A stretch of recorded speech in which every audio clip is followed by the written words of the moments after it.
Exercise 5.1 का question number 2 start करते हैं। Right first four term of AP when the first term a and common difference d are given as फॉलोव्स।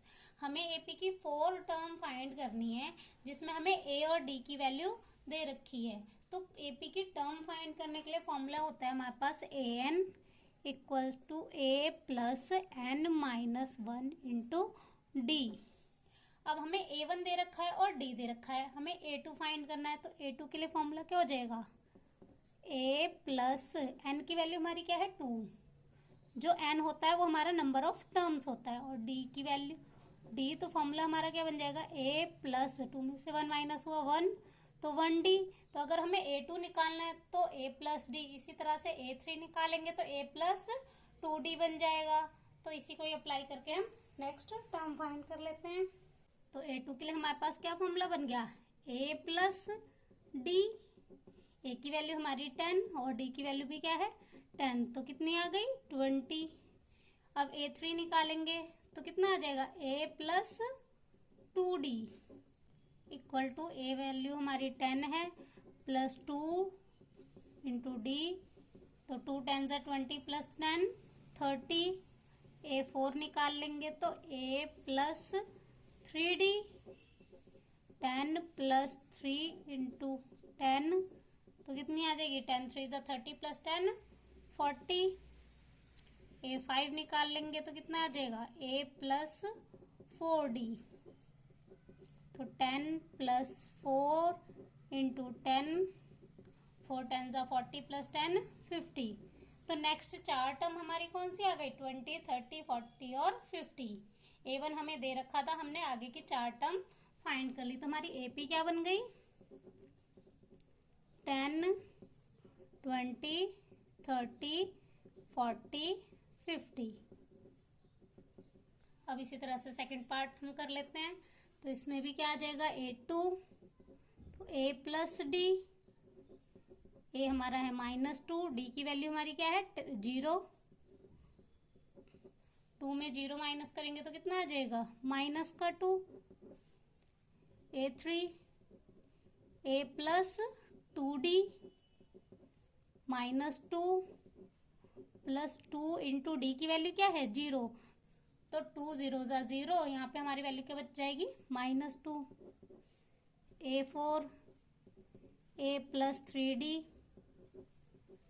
तो -2 plus 3 into 0, तो ये value भी हमारी 0 हो जाएगी। तो हमारी इसमें आगे टर्म क्या आती रहेंगी -2, क्योंकि हमारी डी की वैल्यू 0 है। तो हमारी एपी क्या बन जाएगी, -2 -2 -2।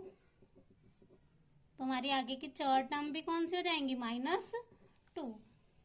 थर्ड पार्ट में ए की वैल्यू हमारी 4 है, डी की वैल्यू हमारी -3 है। A2 निकाल लेते हैं, A प्लस डी, ए की वैल्यू 4 प्लस डी की वैल्यू -3, माइनस प्लस माइनस तो वैल्यू क्या आ जाएगी 1।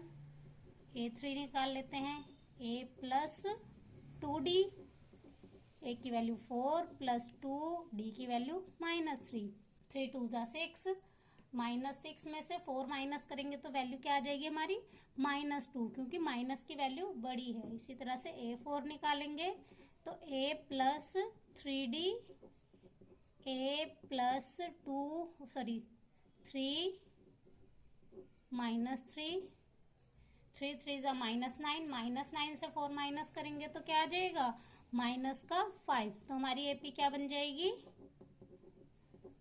4, -1, -2, -5। Fourth part A2 A plus D, ए की वैल्यू -1 प्लस डी की वैल्यू 1/2, इनका एलसीएम ले लेंगे तो एलसीएम हमारे पास क्या आ जाएगा 2 -2 प्लस 1, वैल्यू क्या आ जाएगी -1/2।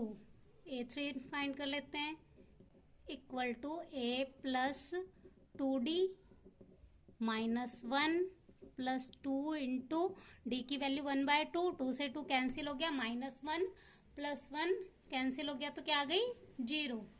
A4 तो A प्लस 3D, ए की वैल्यू -1 प्लस 3 इंटू डी की वैल्यू 1/2, तो वैल्यू क्या आ जाएगी -1 प्लस 3/2। एलसीएम ले लेंगे तो क्या आ जाएगा 2 -2 प्लस 3, तो वैल्यू क्या आ जाएगी 1/2। तो हमारी एपी क्या बन गई -1, -1/2, 0, 1/2। फिफ्थ पार्ट में ए की वैल्यू है -1.25 और डी की वैल्यू है -0.25। तो अब A2 फाइंड करेंगे तो A प्लस डी, ए हमारा कितना है -1.25 प्लस डी की वैल्यू -0.25। माइनस माइनस प्लस पर साइन माइनस का, तो वैल्यू क्या आ जाएगी माइनस का 1.50। A3 तो A प्लस 2D, ए की वैल्यू -1.25 प्लस 2 इंटू डी की वैल्यू -0.25 -1.25, 25 2 ज़ा 50, तो -0.50। माइनस माइनस प्लस पर साइन माइनस का ये कितना आ जाएगा माइनस का 1.75। अब A4 तो A प्लस 3D, ए की वैल्यू -1.25 प्लस 3 इंटू डी की वैल्यू 0.25 -1.25,